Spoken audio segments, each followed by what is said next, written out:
Welcome to Speaking of Sasquatch. We wish this webcast to be a co-creation with our audience. As such, in each future episode, our principal contributor, transmedium Kathleen Odom, will select a question received by her from the audience and facilitate a response from the Sasquatch Social Memory Complex, or Clearinghouse as we sometimes refer to it. In the current episode, she seeks insight from the Sasquatch regarding our human perception of time and the seeming shortage of time that we all seem to suffer.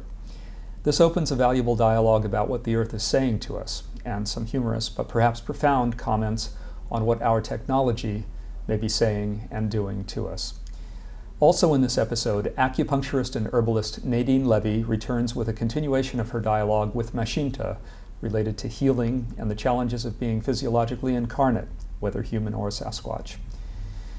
We are pleased to present a new installment of the Chandler Chronicles, in which Molly Hart Lebherz shares several noteworthy dispatches and images from Georgia. Finally, we inaugurate a new feature of Speaking of Sasquatch, in which we reach into hundreds of pages of archived transcripts amassed by Kathleen over the past decade. I posed this question to the Sasquatch relating to time.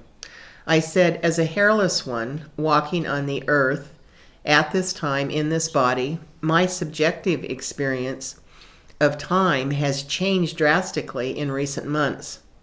And I know that I'm not alone in this perceptual change. It feels to me that time is disappearing rapidly.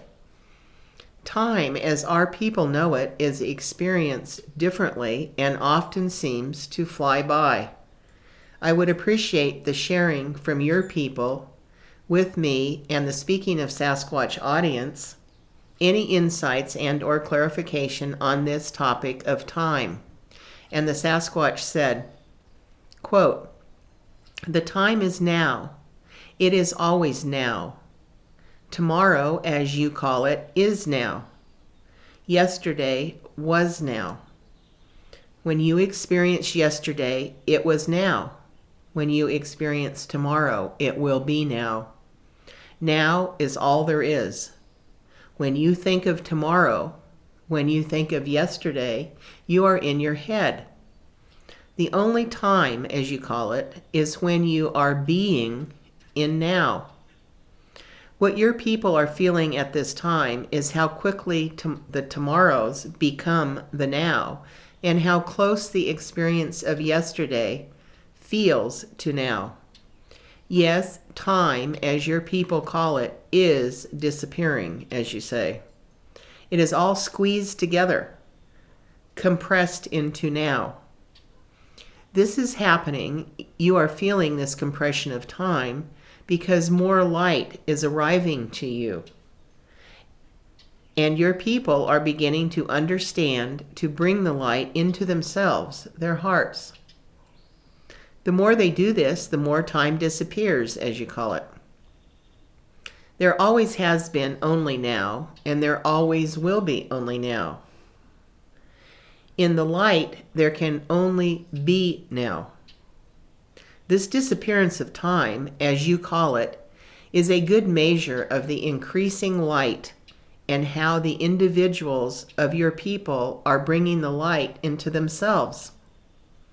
Your people will know they are fully in light when they know and be only now. The disappearance of time will then be complete. This is when they will shine the light from within themselves. Look at all the other ones on the earth, the animals, the trees, the winged ones, and all the others. They do not know time. They do not measure time. They only know to be in now. And all for now, and now is all." Unquote. I know many of you, like me, are especially concerned with what appears to be an increase and intensification of earth changes. I asked the Sasquatch for their current insights and updates on this topic of earth changes, and this is what they had to say. Quote, you are correct to say that the earth changes are increasing and intensifying. The earth, the being, the place where we all call home, is speaking louder and louder.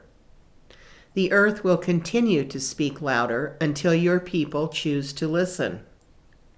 The language of the earth, which your people understand, is earth changes, as you call it. They do not listen when they are in their heads. They can only hear when they are in their hearts. Our people say this to your people many times, but your people are not listening.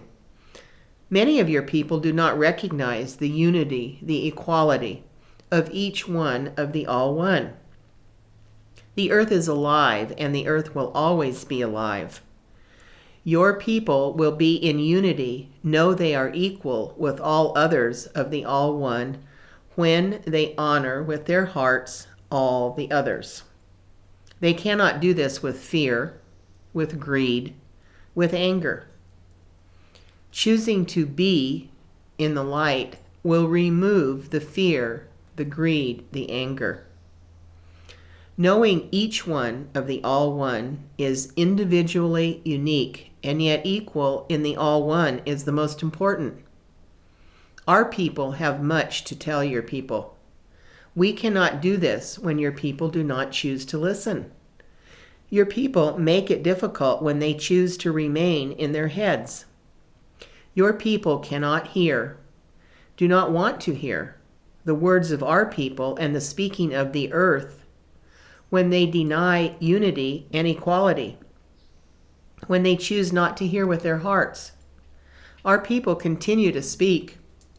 Some of your people are beginning to understand and then making this understanding in their hearts. Our people are happy, as you call it, when the understanding of your people grows and then shines. The hearing and then the shining come from the heart, not from the head. The earth changes, as you call it, will not stop until the shining increases. It is growing now, but it must grow more." Unquote. There appears to be so much happening, so many changes on the earth at this time that I asked the Sasquatch for a general comment, perhaps a statement from them which would stabilize and or transform our people and the events we are presently experiencing. And this is what the Sasquatch had to say. Quote, "Our people say to your people, you cannot be in your heart, hear with your heart, speak with your heart when all you want to hear are the beeps." I got the word beep over and over from them at this moment when I was in sacred space. It was very loud. They gave me an instant vision of magnetic and electronic type devices of all sorts, millions of wires and cables and beams of electronic energy. This was a palpable vision. And they went on to say, "These beeps are keeping you to be in your head. Your people have replaced their hearts with the beeps. Your people have allowed this to happen, and it is more and more. Your people must choose to expand the spark of light in their hearts before it is too late.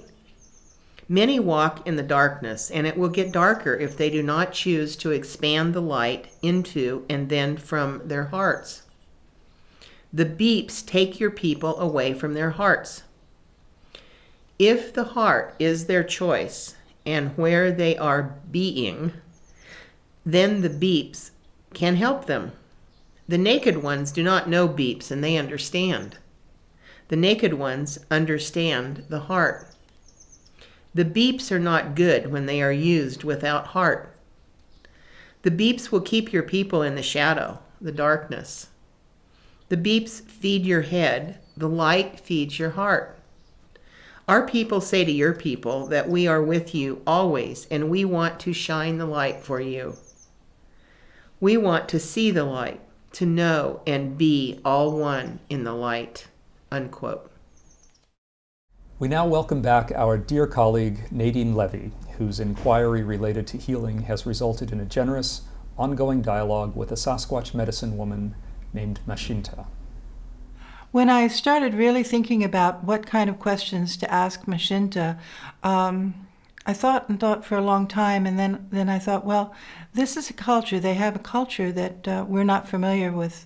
So I decided to sort of put on a hat as a cultural anthropologist, a medical anthropologist to try to understand a little bit more about their culture, as if I were going to some culture that I'm not familiar with and wanting to know about their methods of healing and so forth.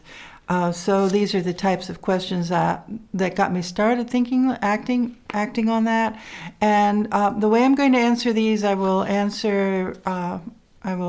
do the quotes from Machinta, of course, and then Kathleen put in some information on what she saw as she was going through this process, and I think it's very enlightening to get a feeling of how the communication was happening. So my first question is, what kinds of illnesses do your people most suffer from? And Kathleen felt that Machinta didn't quite understand the concept of illness, but she kept showing her something eating away at the cells from the stomach. She kept pointing to Kathleen to her stomach. And she said, "There's a plant growing to help. It's not easy for us to find. I bring it to the one who has the feeling in the middle.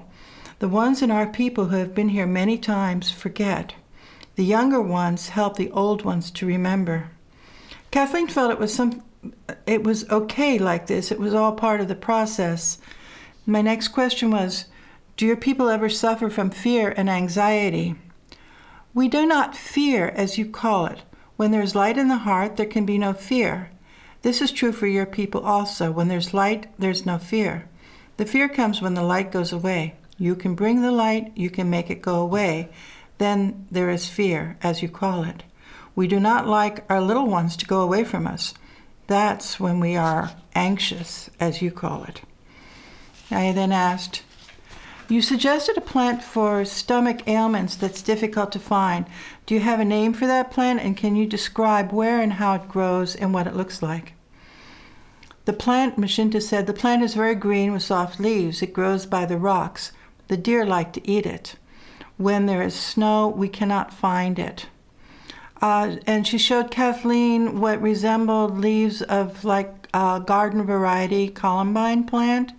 Kathleen kept getting intuitively that the name begins with an M. And then I asked, do all ages of your people get occasional stomach ailments or just the young and old? What do you think these ailments come from? It can happen to any of our people. The old ones have this pain in their middle and sometimes the little ones. It is when they're not careful with what they're eating. And she kept showing Kathleen a vision of what seemed like parasites in the digestive tract. Strong vision. It showed Kathleen lots of little crawly kinds of things. Next I asked, you mentioned the older ones forget. Do all the older ones forget or just a few? Why do you think they forget? Not all, but many of our people begin to forget when they begin to move more slowly. Moving fast helps them to remember. There are plants which I give them which help them to remember. They do not like the taste of the plants, but I help them to like it. And Kathleen felt that being more sedentary expedited the forgetfulness. Also showed Kathleen a vision of the younger ones reaching out to physically touch the older ones. I then asked, are the older ones transmitting information to the young ones as the old are leaving? Kathleen immediately felt like a magnet pulse traveling in the touch back and forth between the older, soon-to-fade ones and at the younger ones. This felt like an essential to the carrying on or the transmission of information. The touching is the most important, Machinta said. Kathleen at that time could almost hear a purring or humming sound during this process. Machinta said, the big ones wait for the time to do this. The little ones wait for the time to do this. And Kathleen said it all felt ceremonial, like an honor to be part of this process. Machinta said, the little ones cannot become big ones until they do the touching with the big ones who are leaving. Then asked, can you describe how your people take care of family members who are dying? Please share with me how you care for those of your people whose spirit has left their body. Do you bury these bodies in the earth? Do you remember with ceremony these family members whose spirits have left them? Machinta said, "We make soft places for them. We cover them with leaves and vines together. They are not always covered. We do not want them to feel the wind, as you call it. We help them with soft food to eat. We touch them very much. We bring our little ones to be with them." Kathleen here felt a strong transmission of energy to the touching between the dying and other family members. I then asked, "What do you believe happens to the ones after they die? Do you believe life continues after the spirit leaves the body? What does this transition mean to you?" Machinta says, "They are still with us. Life is always with us. We change our bodies. We are in the same places as we have body with us. Our body is not so important to our people as to your people. This transition, as you call it, only means we do not have our body with us. Then we can come back with new body. It's all the same to our people." You say fear comes when light goes away. What makes the light go away? You say you can bring back the light. How do you do that? Machinta said, "When you choose to make light in your heart, there's no fear. If you choose fear to be there, light is small. You must choose to make the light bigger. The light is bigger when you breathe in the light into your heart. Then you can shine the light from your heart to the all one. It's very easy, and it's your choice." And then it said, "Thank you for answering these questions. I'll be happy to answer any questions you have for me." Machinta said, "I would like you to invite me to be with you when you shine your beam of light from your heart to help others whose body is not helping them. I would like you to touch me, or to teach me, I like to be with you. I can teach you also. I can help you. I am learning the words of your people. I will teach you how to speak without words." And it felt, Kathleen said, that she wanted to learn about acupuncture, and she gave Kathleen a puzzled look when she was viewing my poking of needles during an acupuncture session. Kathleen then asked Machinta directly, "Machinta, is there anything else you would like to share with Nadine at this time?" And Machinta said, "I'm with you when you do not know. I am helping you to see the plants that are speaking to you. The plants are helping you help your people. You can help your people listen to the plants. They have much to say to you and to them. You are beginning to see the light in the forest. The light is getting much bigger. The lights are helping you to shine others from your heart." And then Kathleen then suggested I use my dowsing knowledge to learn precise identity of the plants to which Machinta referred to alphabetically. And that's all. For nearly the past 3 years, Lori and Dustin Chandler, who live in Georgia, have had a spirited interaction with a family of Sasquatch who share their land. Here now is the latest chapter of the Chandler Chronicles, edited and presented by our dear colleague Molly Hart Lebherz.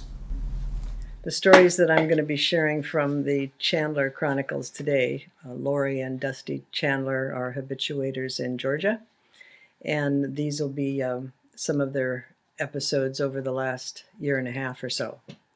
The first one involves the biggest footprint that they have recorded thus far, and these are Lori's words. "We have also found a really huge footprint near our cat pen. This one was found over a week ago, and the first time I saw it, I was thinking my eyes were playing tricks on me. We measured the print at 25 inches long. We didn't measure the width, but it appears to be at least 10 inches across. We got a picture of it to confirm it was really there, and you can make out the outline of it better on the picture with my tiny foot next to it for comparison. We call this individual Goliath, and rightfully so. He would probably be about at least 18 to 20 feet tall and weigh about 1,000 pounds, in my estimation. We have noticed that things have been quieter around here since this huge individual is on the scene. There have been no more bangs on the back door or walls lately that have scared Dusty so bad in the past. We think that this is the old clan grandfather who is coming around to see that what his youngsters are up to on the property and telling them to be respectful of the puny humans who give them treats and to not cause any disturbances. We are grateful if this is the case. Still, just the thought of such a huge creature on the property is very disturbing. So glad again that they are peaceful. They go about their lives on the property and we go about ours. So this is a photo that Lori sent of this track. I outlined the track a little bit. This is Lori's foot, of course, and the track that she's describing of the individual that they refer to as Goliath. The next story is a recent one that Lori sent to me in late March. She said she forgot to tell me about a little dead lizard that was gifted to her by the Bigfoot on their property, who she calls the Foots. She said, the previous day, I had been playing around with one of those little lizards that were crawling all over the outside of our house. I would catch them, then let them go unharmed. The next day, we found a dead lizard on a little leaf set on one of our stepping stones out on our front porch. It didn't look like a cat had killed it, because its head looked like it had just been popped to kill it and placed on a leaf where we could find it. We thanked the Foots for the gift and placed it onto the grass. We also told them we didn't like to eat lizards, but thanks anyway. And this is a piece or a photo of the lizard. It's a little difficult to see, but once you get over the ugh factor, it's kind of interesting to see how artistically placed it is with the leaf and the tail of the lizard both in the same sort of curve. So that was one of the recent incidents that Lori sent me. They were trying to sell a couple of their vehicles last year, and a funny incident happened around that. A gentleman from Georgia came to look at our Toyota, and the Foots decided to make their presence known for whatever reason. It was still daylight, and as the guy was checking out the car, Dusty and I started to hear a strange trilling sound emanating from the bushes nearby. It sounded like a huge cricket sound, like the type you hear in the summertime, but it was too cold and rainy for crickets. We thought at first it was the Toyota making that noise, but the noise occurred before and after the guy started the engine. Then it happened again next to our bedroom window immediately after he left. We both heard it, and Dusty went to the front door to investigate the noise, which was so bizarre. When he opened the front door, he got a shock. He saw a huge, dark form move quickly behind a tree about 30 feet from our front door. He slammed the door quickly and called for me to come to the door, which I did. We looked out the door and saw nothing but the rain and gloomy woods and bushes. We told them out loud, that guy who visited was just looking at our car. He was not interested in you. He was not here to hurt you either. We were just trying to sell the car. And then Lori says, I didn't see the giant cricket, about 7 feet tall by Dusty's estimation, but I darn sure heard the weird trilling sound it made. We close today with an archive transcript dating from July 2010. These insightful words from the Sasquatch concerning contraction and expansion may hold relevance for many of us. Thank you for joining us, and if you feel so inclined, please remember to submit a question via Kathleen's email address listed in the end credits.